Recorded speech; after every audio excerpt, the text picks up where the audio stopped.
Have you ever heard the saying, you are the star of your own movie? Maybe your mom said that back in the day, or maybe you've heard that. Maybe you haven't, but it is 100% true. Every one of us, the day we get born, we actually should think of ourselves as we have a pen in our hand and we get to create our own movie. We get to create our own script. We get to put in the characters of our own movie.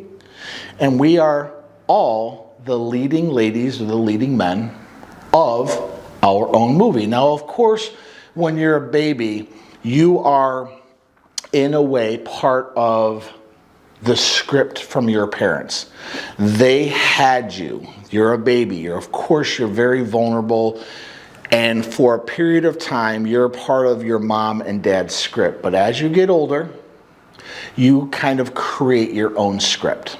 And so one of the things that I've always tried to teach my clients as they get into coaching, especially for the young men, it's mostly men, who are not very confident. They are very concerned what other people think of them. They are reserved.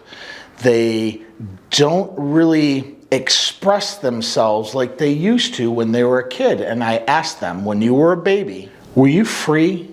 Were you able to just walk up to anybody as a kid and go play with them at the playground? Yeah, of course.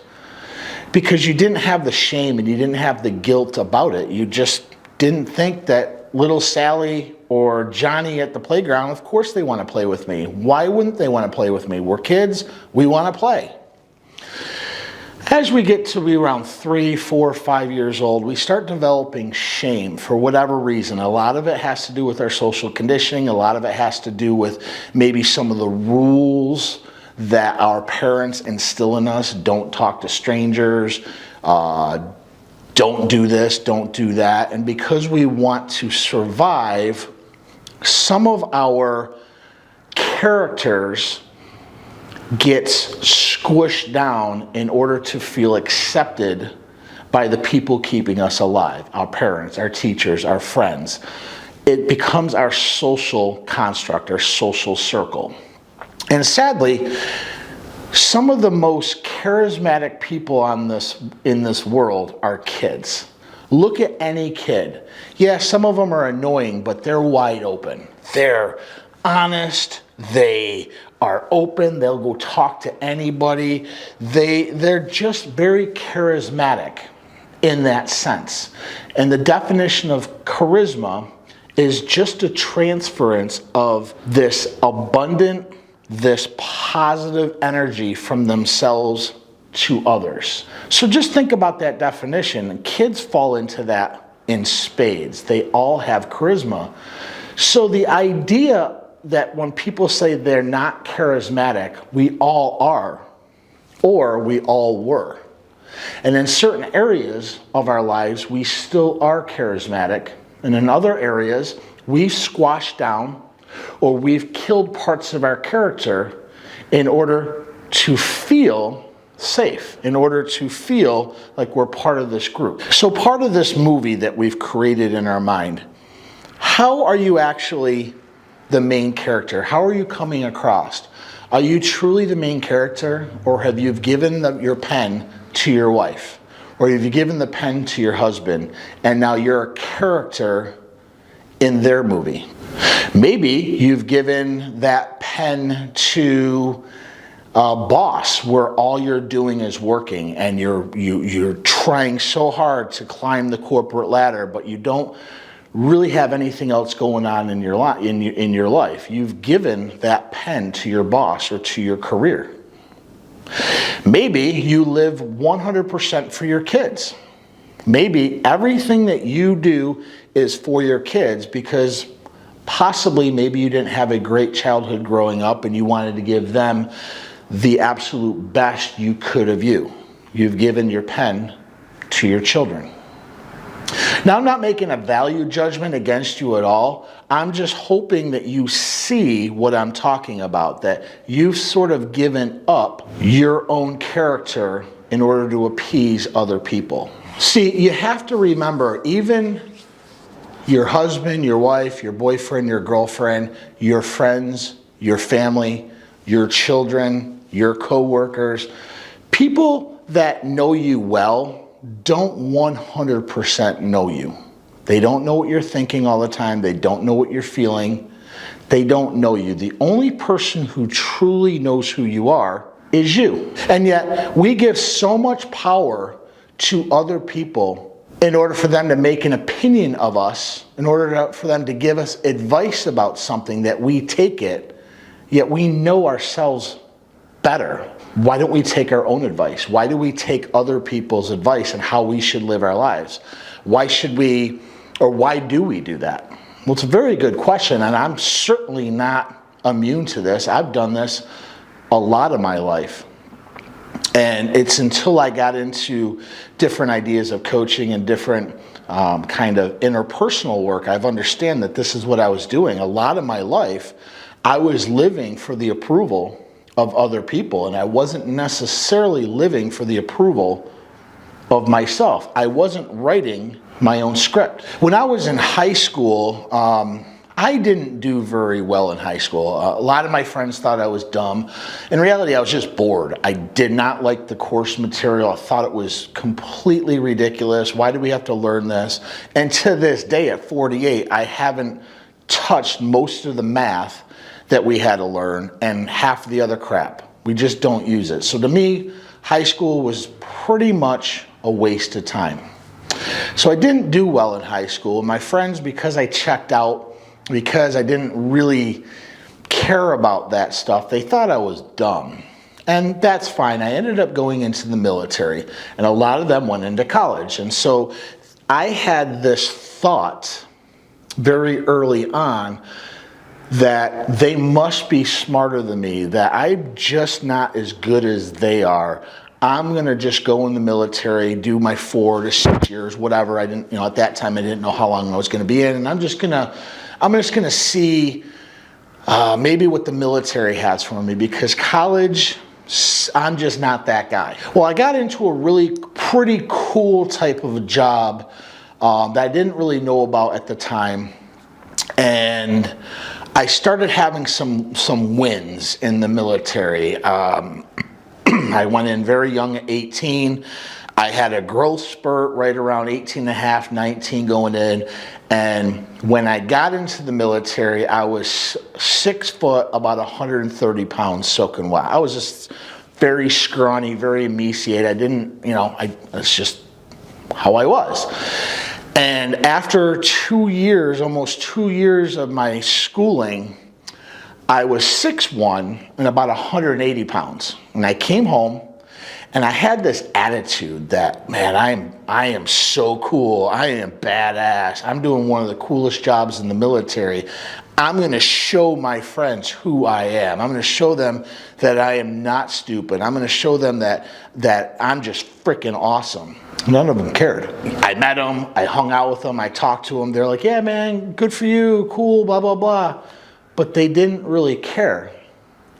And so that was the first time I took a step back, and I said, am I doing all of this because I want to, or am I doing this to prove to people, i.e. my ego is bruised, and I'm going to show them, is this external part of me, this ego-driven, this egocentric part of me so determined to prove to people who I love but don't really matter in my life. They don't know who I am. They're not paying my bills.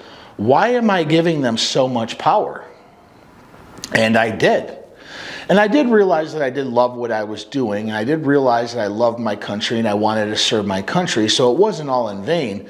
But I couldn't believe I gave these people so much power. I gave them so much of my I guess, emotional bandwidth that I did stuff just to prove to them that I was good enough. When in reality, we're all good enough. We're all equal, just different. My friends were really good at book learning. They were very good in college. Some of them went on to do some really cool jobs, lawyers, a couple of them are judges. Some of them, they were really smart, and then they wasted it on drugs and alcohol, and they work minimum wage jobs right now. So it only goes to show you that we only are in control of ourselves. We only know deeply who we are. And because we only know ourselves, we should be the only ones who audit our own lives. Our opinions of ourselves should be the only opinions that matters. Not your parents, not your brothers, not your sisters, not your girlfriend, not your wife, not your husband, not your boyfriend, you. Because you have that pen, because you get to write in new characters in your movie. You get to edit out characters that have maybe just stayed too long. You're in control. And once you can really feel that you're in control, once you know that you are the author, you are the scripter of your own life, you take back your power. And the opinions of others, those others who are the characters that you've created, who are the characters that come into your life that don't have power because you are the author.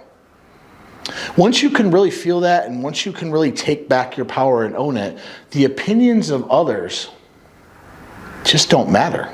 This is that confidence hack I told you about. This is that little hack when people on my YouTube channel might hate me. They might say, wow, this guy's not that great looking, or this guy's an idiot. I can't believe he said that. None of that affects me because I know I'm the creator of my own movie. They can certainly have opinions and it's fine. I love them either or. You hate me or you love me.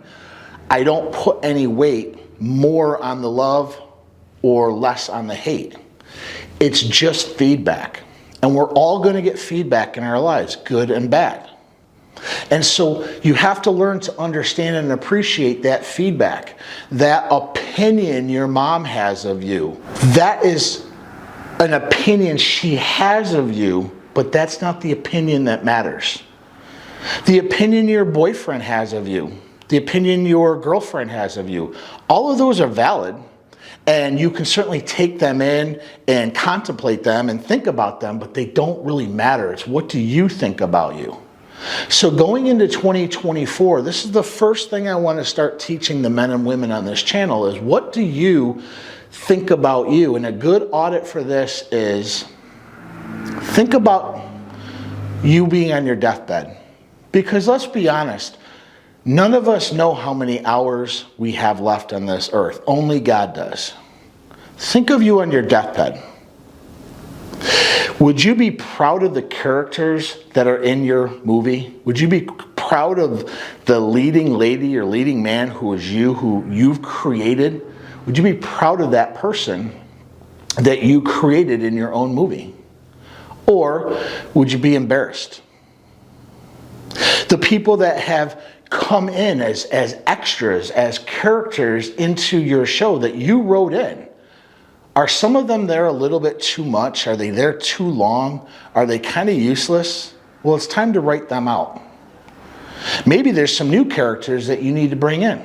So I want you to think about this. I want you to audit your life, especially going into 2024, because it is a new year.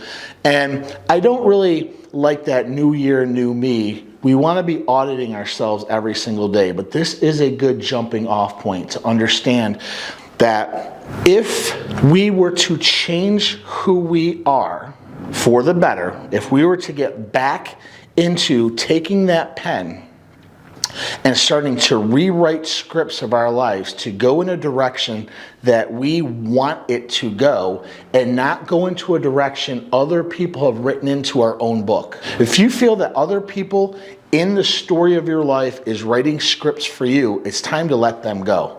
It's time to take that pen back. It's time to rewrite who you are. And final thought on this idea of you feel anxiety when people present an opinion about you, or you should do this, or people are disappointed in you because you want to go one way and they want you to go another way. They're trying to rewrite a script for you, and you're standing up for yourself and you're being strong. You have to remember that the opinions that they have of you, the thoughts that they have of you on the script of your life, it's always about them, never about you. So when somebody gives you an opinion on you should do that, it's about them, because how will it serve them? not how it will serve you. How can they take the pen in your script and write something that serves them?